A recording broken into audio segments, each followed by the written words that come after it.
You're so desperate to be loved. It's pathetic, she said. I just smiled, left her to her new man. Now her friends are calling me saying he broke her and begging me to fix it. Hey viewers, before we move on to the video, please make sure to subscribe to the channel and hit the like button if you want to see more stories like this. Thanks. The moment I knew, it wasn't a sudden, earth-shattering revelation. It was a slow, creeping dread that had been settling in my stomach for months. It started with the little things. Sarah, who once loved our quiet Friday nights in, started complaining about how boring our lives were. Our apartment, which we'd spent a year making a home, was too small and too suburban. She'd scroll through Instagram, a look of contempt on her face, and scoff at couples who posted about their cozy lives. Then came the comparisons. Look at Mark and Chloe, they're always traveling. Or my coworker Liam just took his girlfriend to a rooftop bar last night. He's so spontaneous. I try to plan something, a weekend trip to the coast, a fancy dinner out, but it was never enough.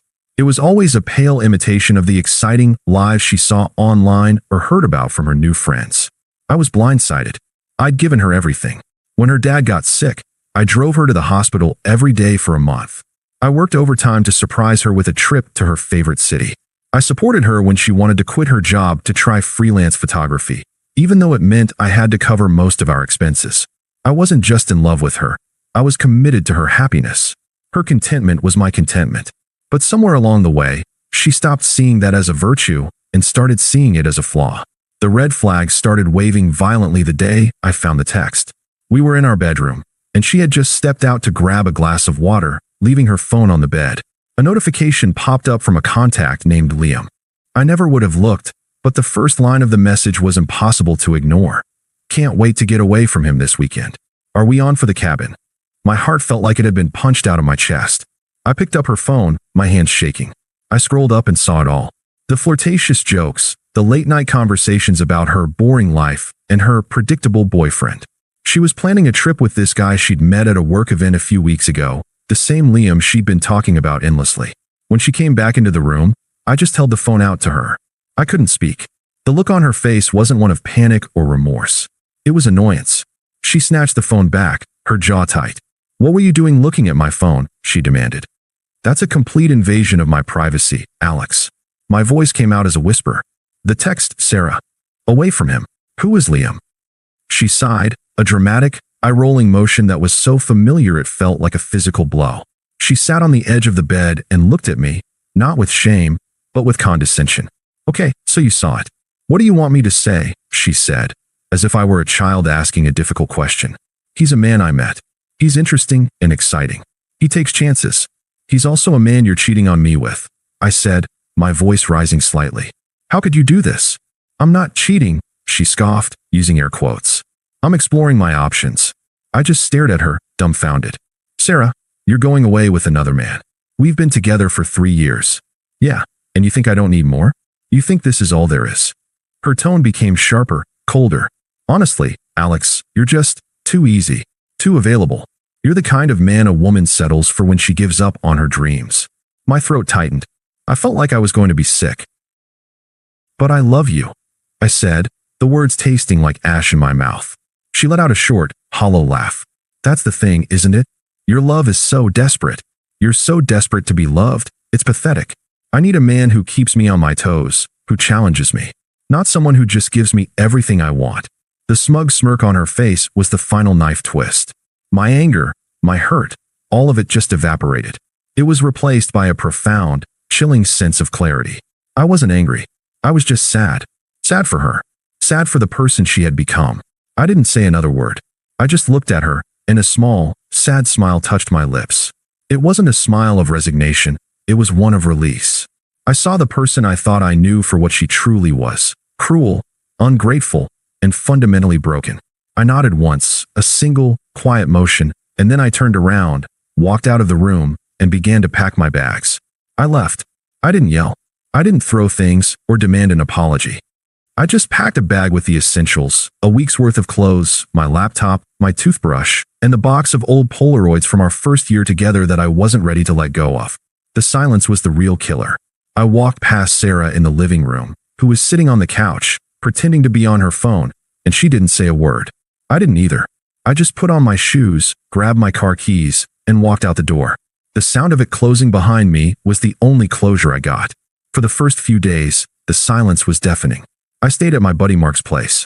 He'd seen her come and go and had a bad feeling about the new crowd she was hanging out with, but he was too good a friend to ever say, "I told you so."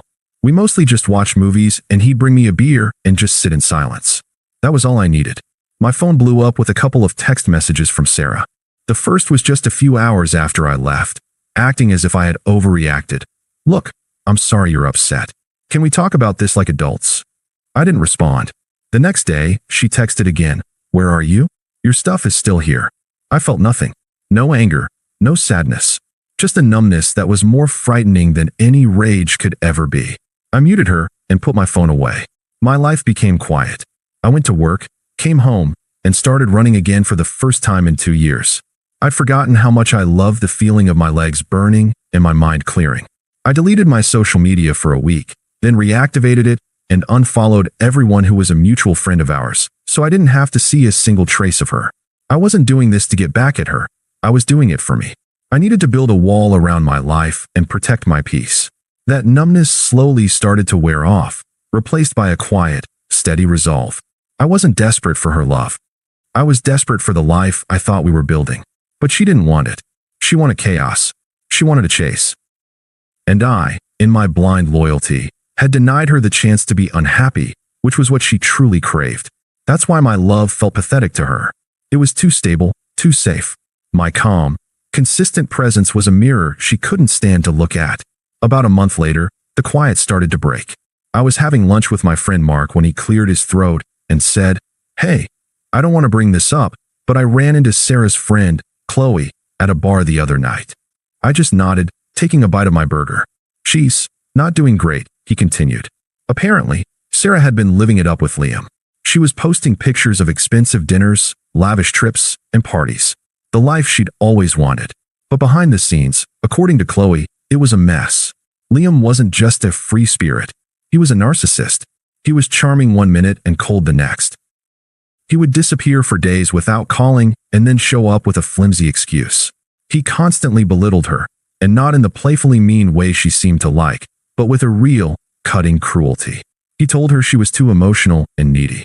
He told her she was too desperate for his love. Can you believe that? Mark said, shaking his head. I just took a sip of my drink. A small, dry chuckle escaped my lips. The irony was so rich, it was almost funny. And it gets worse, Mark continued. Chloe said Liam was still talking to other girls. She saw a text on his phone from some other woman, just like you saw on Sarah's. When she confronted him about it, he just laughed in her face and told her she was paranoid and needed to trust the process. That's when it hit me. He was playing her exactly how she played me, but with a much nastier edge. She'd traded my rock-solid loyalty for a man who gave her exactly what she wanted, a cruel, unpredictable chase. She'd gotten her drama, and now she was miserable. The person who mistook my love for pathetic desperation was now desperately seeking love from a man who refused to give it. A few more weeks passed, and the whispers got louder. Our mutual friends were getting tired of her constant complaints about Liam. She was isolated, and her friends were beginning to see the patterns. Her social media went from curated, exciting posts to vague, moody rants. The karma wasn't a lightning strike, it was a slow, public unspooling. She was losing her friends, her public image, and her mind, all while he was still out there, giving her just enough attention to keep her on the hook. It was a beautiful, tragic mess, and I wasn't even there to see it. All I had to do was sit back and watch from a safe distance as the life she'd wanted so badly came crashing down around her. Her attempts to reconnect with me started subtly. The first was a text, simple and innocuous. "Hey, it's Sarah. Hope you're doing well." It was the kind of text you send to a former acquaintance. I read it, felt nothing, and deleted it without responding. A few days later, she tried again. "Look, I know things were messed up. Can we please talk? I miss you." This time, I blocked her number. There was nothing to talk about. The person she was trying to talk to was gone. The person she was pretending to be in her texts was a stranger to me. The attempts escalated. I started getting calls from numbers I didn't recognize. The messages were left on my voicemail. A few of them were just her crying. Others were full of angry accusations. "Why are you ignoring me, Alex? What did I ever do to deserve this?" I'd just listen, a small, detached smile on my face, and then delete the messages. It was a perfect microcosm of our relationship.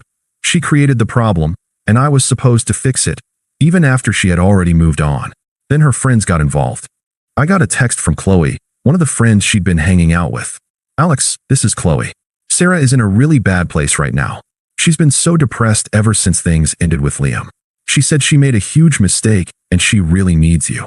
I texted back, Chloe, I appreciate you reaching out, but Sarah and I are done. I wish her the best, but I'm not the right person to help her. My response was polite but firm. No sympathy, no apology, just the truth. I blocked her number, too. A few days later, my phone rang with a number I didn't recognize. I answered it, and it was her mom, her voice full of concern. Alex, honey, is that you? It's so good to hear from you. Sarah is so sad. She won't talk to any of us. She says she ruined her life. She said she needs to talk to you. You're the only one who can make her happy. The sheer audacity of her family, trying to guilt me into coming back, made my blood run cold. I'm sorry, Mrs. Miller, but I'm not able to talk about this. I've moved on. She was stunned into silence, and I hung up. The final desperate attempt was when she showed up at my apartment. I hadn't changed my address yet, which was a mistake. She was standing there in a t-shirt and sweatpants, looking like a ghost of the person she used to be. Tears were streaming down her face, and her makeup was smudged. Alex, she sobbed, her voice a little girl whisper. Please, can we just talk? I'm so sorry. I miss you. I want you back. I just looked at her, and the pity was gone. I just saw her for the first time for who she was, and who she'd been all along. I just closed the door on her face. It had been 6 months since I'd last seen her. I was at my friend Mark's wedding, a beautiful ceremony under a canopy of oak trees, and I felt more at peace than I had in years. I had a new job, a new apartment, and a new perspective on life. Sarah, according to our mutual friends, was still a mess. Her parents were now calling them, begging for money to help their daughter get back on her feet. She had completely fallen apart after Liam had left her, taking her pride and her dignity with him. I was getting a drink at the bar when I saw her. She was standing in the back, talking to a few of her friends, who looked incredibly uncomfortable. The confident, smug girl I once knew was gone. Her hair was a mess, her clothes looked a few sizes too big, and her eyes were a little too red. She looked up and saw me. The smirk I once saw on her face had been replaced with a pleading look. She walked over to me, her shoulders hunched. Alex, she said, her voice a little shaky. You look so good.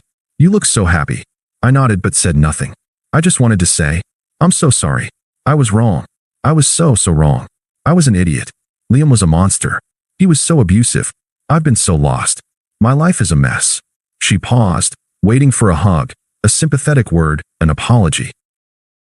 She was waiting for me to be the old Alex.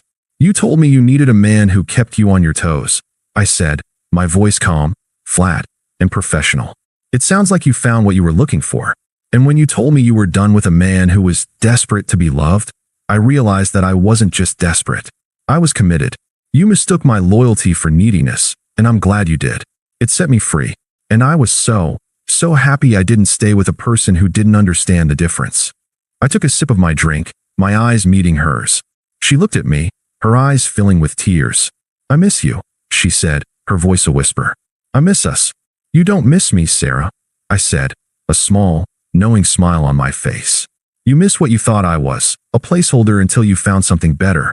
You miss the person who made you feel safe, who made you feel loved, who never let you feel lonely. I looked at her, a profound sense of peace washing over me. I'm glad you don't have that anymore. I'm glad you're feeling what you needed to feel. I'm glad you're finally learning what it feels like to be unloved. I took a final sip of my drink, placed the empty glass on the bar, and walked away. I didn't look back. She was no longer a part of my story. She was just a footnote in a long, painful chapter that I had finally, truly, and completely closed. Thanks for watching. Make sure to subscribe to the channel and hit the like button. What do you think about this story? Share it in the comments.